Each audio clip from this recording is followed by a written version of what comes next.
Franklin Clinton looks like the safe choice, the grounded one, the guy who just wanted to make it out. But if you actually follow his story, like the psychology behind the missions, you realize Franklin is not the hero. He's the product of a system that built him into something cold, efficient, and quietly ruthless. This is the real origin story players miss. Franklin's life started empty. His father, gone before he could remember. His mother, a crack addict who overdosed when Franklin was still a kid. That's not backstory, that's the foundation. You don't grow up watching your mom destroy herself and come out normal. You come out numb. You learn early that people leave, that love doesn't protect you, and that the only person you can rely on is yourself. That emotional detachment everyone notices in Franklin, it didn't come from the streets. It came from his own house, from watching the one person who was supposed to care for him choose drugs over him every single day until she didn't wake up anymore. That kind of abandonment totally rewires you. It teaches you that attachment is dangerous, that hope is a setup, and that the only way to survive is to expect nothing from anyone. By the way, if you're not subscribed yet, fix that. Hit subscribe so you don't miss the next deep dive into the chaos. Now, go back to the video. Then there's Denise. His aunt takes him in, but she's not raising him. She's surviving him. She's bitter, angry, constantly throwing it in his face that she didn't ask for this. Franklin grows up in a home where he's reminded daily that he's a burden. No warmth, no guidance, just noise. Denise is not cruel, but she's checked out. She's got her own mess to deal with. Failed relationships, activist friends who talk more than they act, a house that's falling apart. She gives Franklin a roof, but not a home. So he stops looking for approval there and starts finding it outside, in Forum Drive, in the families, in a world that's just as broken as he is, but at least it's honest about it. At least the streets tell you upfront what the deal is. Forum Drive is the trap.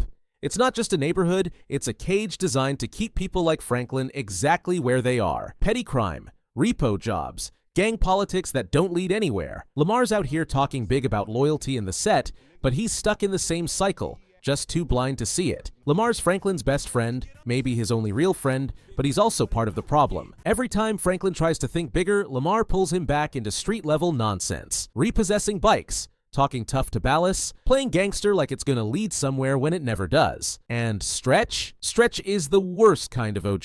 The type who survived by throwing everyone else under the bus. He doesn't mentor Franklin, he uses him, sets him up on jobs that benefit Stretch and put Franklin directly in the line of fire. The moment Stretch gets out of prison, he's already scheming, sending Franklin and Lamar to pick up a van that turns out to be a Ballas setup. Stretch knew. He's been playing both sides, cutting deals to save himself and using Franklin as a pawn. Franklin knows it, he's not stupid, but when you grow up with nothing, even a bad opportunity feels like a move forward.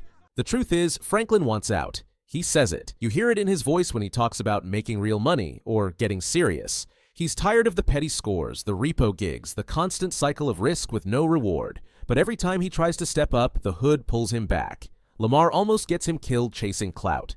Stretch actively betrays him for personal gain. Even the legit work, repossessing cars for Simeon, is just another hustle with a salary cap and a boss who treats him like garbage. Simeon's got Franklin doing all the work, taking all the risk, while Simeon pockets the profit and talks down to him like he's disposable. Franklin's stuck in a system where ambition gets punished and loyalty gets exploited. So when Michael walks into his life, it's not just a job. It's a door. Michael is everything Franklin never had. A father figure, a mentor, someone who sees potential in him and actually invests in it. Michael doesn't treat Franklin like a kid or a tool. He treats him like a partner. He teaches Franklin how to think like a professional, how to plan a score, how to execute under pressure, how to stay calm when everything's falling apart. Michael shows Franklin that there's a level above the street where the real money is, where guys like them can actually win. But here's the thing people forget. Michael also teaches Franklin how to kill without feeling it, how to rationalize violence as business, how to compartmentalize, how to look at a human being and see a problem that needs solving. Michael isn't saving Franklin, he's shaping him into a tool. And Franklin, he absorbs it all, because for the first time in his life,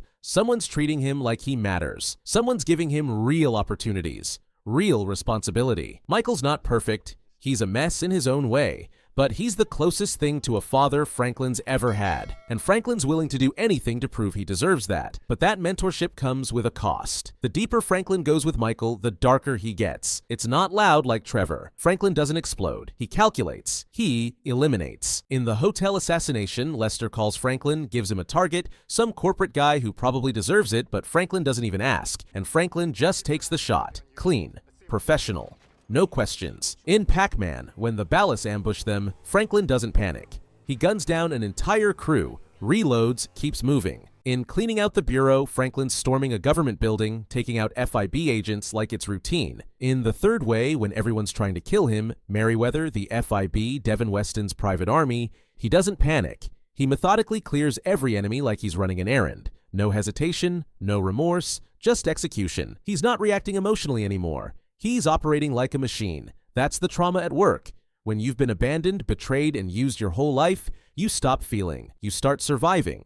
And Franklin learned to survive by becoming the most efficient killer in the room. People call Franklin the normal one because he doesn't torture people or burn trailers. But that's the trick. Franklin's darkness is quiet. It's controlled. He doesn't need to scream or destroy everything around him. He just removes obstacles. Cleanly. Professionally. No mess. That's scarier than chaos. Because chaos is emotional. Trevor kills because he's unstable. Because something inside him is broken and screaming. Franklin kills because he's been trained to see it as a solution. He's not angry. He's not traumatized in the moment. He's just doing what needs to be done. That's the product of a childhood where emotions didn't protect him, where love didn't save anyone, where the only thing that mattered was staying alive. Franklin's detachment isn't a mask. It's who he is now. The endings prove it. If you choose option A, kill Trevor, Franklin does it without blinking. He's already rationalized it. Trevor's unstable, dangerous, a liability. Michael asked, so Franklin acts. Cold. He tracks Trevor down through the desert,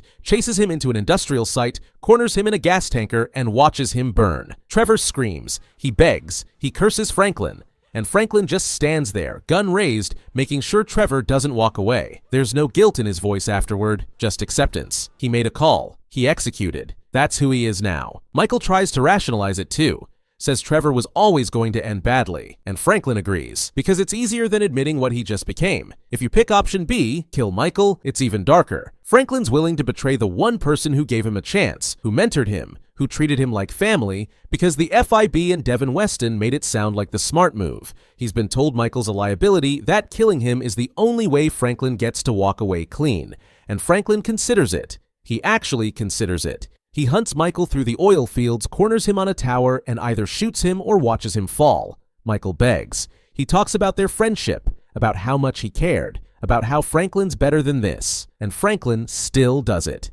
Not out of anger, not out of revenge. Just cold calculation. He's not even angry about it. He's just doing what he thinks he has to do. That's the product of a life where loyalty was always conditional and survival always came first. Afterward, Franklin's alone. He got what he wanted. Freedom from the chaos, but at what cost? He doesn't even process it. He just moves on. Deathwish. Option C is the only ending where Franklin chooses something different, where he refuses to be a tool. He takes the hardest path, fighting the FIB, Merriweather, and Devin Weston's crew all at once, because for once, he's not operating out of fear or conditioning. He's making a choice. Lester lays it out. This is the dangerous option. This is the one where Franklin could lose everything, and Franklin picks it anyway. Not because he's brave, because he's done being used. He calls Michael and Trevor, sets up the ambush at the foundry, and systematically eliminates every threat. He's still the same Franklin. Calm, focused, lethal. He's just pointing that efficiency at the people who tried to use him. The three of them work like a machine.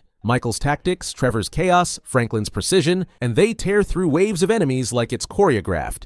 And when it's over, when they dump Devin Weston into the ocean in the trunk of his own car, Franklin's not celebrating. He's just quiet, because this is what he does now. This is who he became. Here's the real dark truth. Franklin Clinton is not a good guy who escaped the hood. He's a survivor who learned to weaponize his trauma. Every abandonment, every betrayal, every moment of instability turned him into someone who doesn't attach, doesn't trust, and doesn't hesitate. Michael didn't corrupt him. The world already did that. His mother did that when she chose drugs. Denise did that when she made him feel unwanted. Stretch did that when he sold him out. The streets did that every single day he lived in Forum Drive. Michael just gave him the skills to be dangerous at a higher level. Franklin's the most quietly ruthless protagonist in GTA history because he doesn't need to prove anything. He doesn't rage. He doesn't break. He just adapts, executes, and moves forward. That calm demeanor everyone talks about, that's not peace. That's shutdown. That's what happens when a kid learns too early that emotions are a weakness and survival is the only thing that matters. Franklin didn't escape Forum Drive. He just became too dangerous for it to hold him. And the worst part, he doesn't even realize how far gone he is. He still thinks he's just trying to make it. But the truth is, he already made it. He became exactly what the world taught him to be. If you want more deep GTA breakdowns like this, make sure to subscribe.